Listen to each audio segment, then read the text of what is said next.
When we look up at the night sky, most planets feel distant, silent, almost harmless.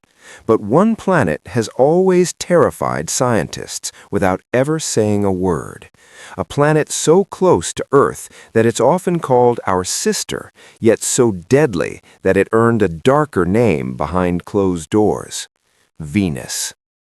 For a brief moment in history, Russia didn't just visit Venus, they conquered it. Their machines survived where no human creation should have lasted even seconds. They touched a world that melts metal, crushes steel, and burns hotter than an oven left on forever. And then they stopped. No farewell, no final announcement, no return. What nobody expected was that the planet itself would quietly defeat even the bravest space program on Earth. Today, we're uncovering the real reason why Russia never went back to Venus, and why, decades later, no one else dares to either. Venus didn't always look like a nightmare. From Earth, it shines beautifully, brighter than almost any other object in the sky. Ancient civilizations believed it represented love, beauty, even hope. Scientists once believed the same.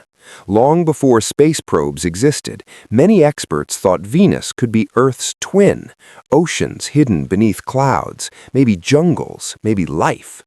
But during the Cold War, curiosity mixed with competition. Space wasn't just about science anymore. It was about pride, power, survival. The United States aimed for the moon, but Russia wanted something more shocking. If America could reach the moon, Russia would reach hell itself. Venus became that challenge. At that time, no one truly understood what waited beneath Venus's thick clouds. Scientists guessed, they debated, they argued in quiet rooms filled with chalkboards and cigarette smoke. But guesses don't scare governments. Results do, and Russia wanted results fast. So they built the Venera program, a series of missions designed to do what no one had ever done before: land on another planet, not fly past it, not orbit it, touch it. The first attempts were humiliating. Probes failed silently. Some never escaped Earth's orbit. Others vanished into space without sending a single message home. Officially, these missions never happened. Unofficially, engineers watched years of work disappear without explanation. But Russia didn't quit. They doubled down. Each new Venera probe became heavier, stronger, more brutal in design. These machines weren't built to explore, they were built to survive. Thick metal shells, minimal electronics, no comfort, no beauty, just endurance. And finally, it worked. When a Venera probe slammed into Venus's atmosphere, it didn't glide, it was attacked.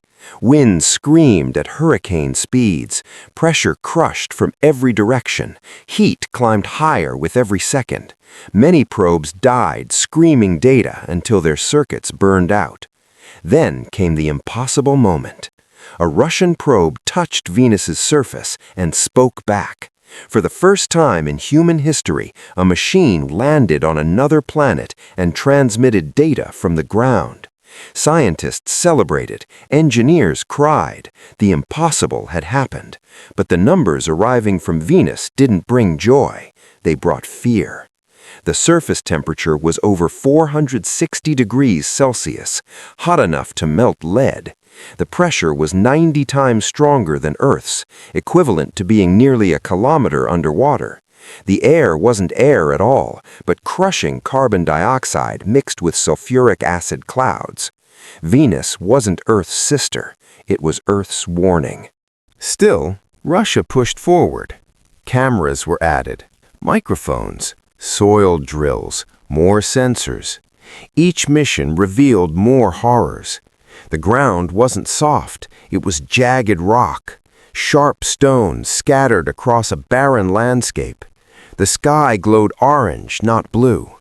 The sunlight barely reached the surface, diffused through toxic clouds.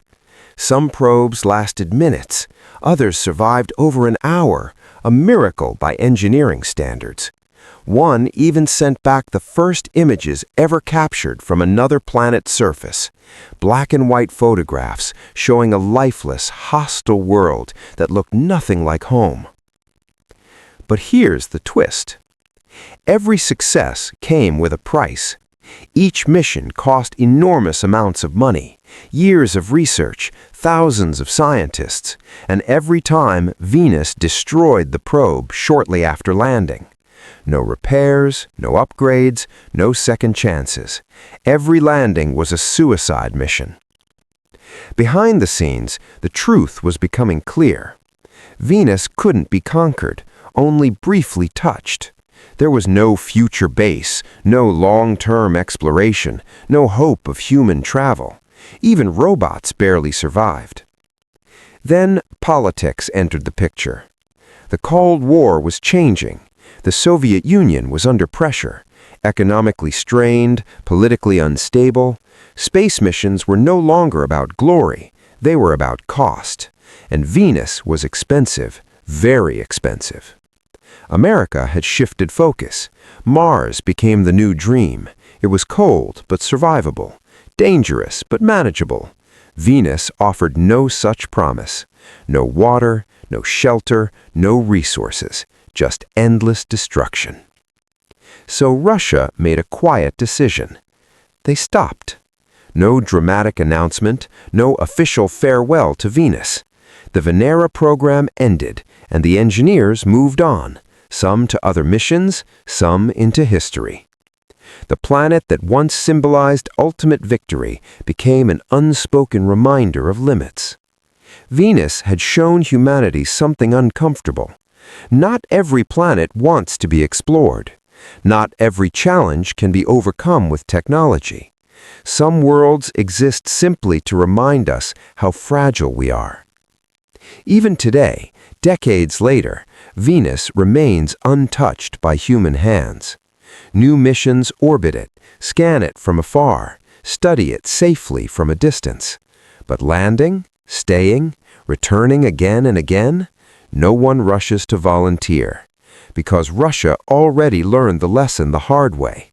They went further than anyone else. They survived longer than anyone else. They saw what Venus truly is and quietly decided that some doors, once opened, don't need to be opened again. And maybe that's why Venus still shines so brightly in our sky, not as a symbol of beauty, but as a warning.